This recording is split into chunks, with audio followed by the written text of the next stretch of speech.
Hi, there is a fresh round of Bernie Sanders attacks that are going viral, and they're all being promoted by the same kind of right-wing pundits.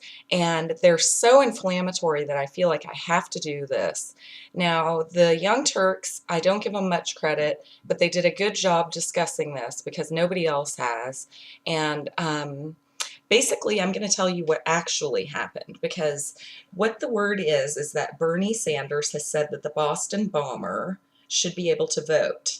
Now, what actually happened, in a lot of these videos, they don't actually show what happened. So Bernie isn't even in some of these videos. They literally start the video by saying, "So, what do you think about it?" when they haven't even showed the footage. So they're just lying out of their asses.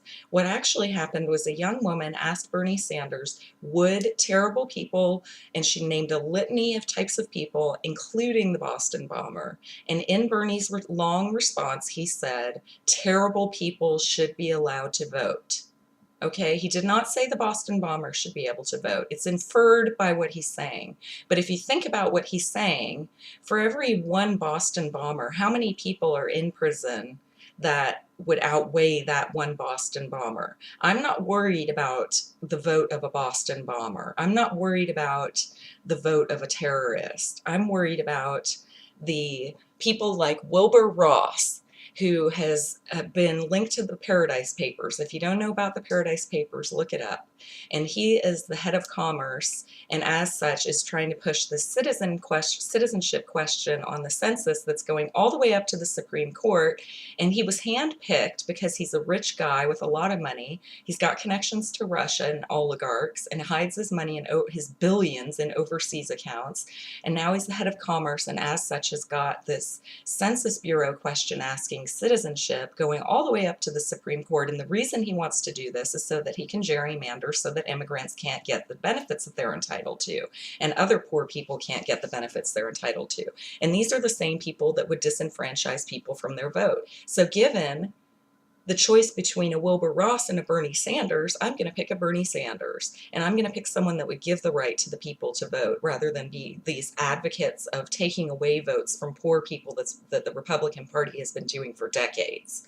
So be concerned about Wilbur Ross, who is tied to Russian oligarchs and hides his billions in overseas banks.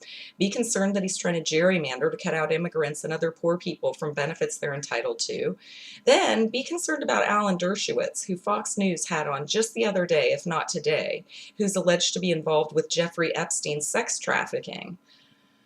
They just put him on Fox News like he's some kind of great expert that we should all be listening to. You know, be concerned that Trump is turning our country into a nation of haters and a fully militarized fascist state. Be concerned about the school-to-prison pipeline that's got us more people in prison than any other developed nation. For every terrible person that Bernie would allow to vote, there are hundreds of thousands who should be heard. Don't buy into this fear-mongering and media blitz by right-wing networks. Be more concerned that Bernie may vote against impeachment, but that's another story. Thanks for watching.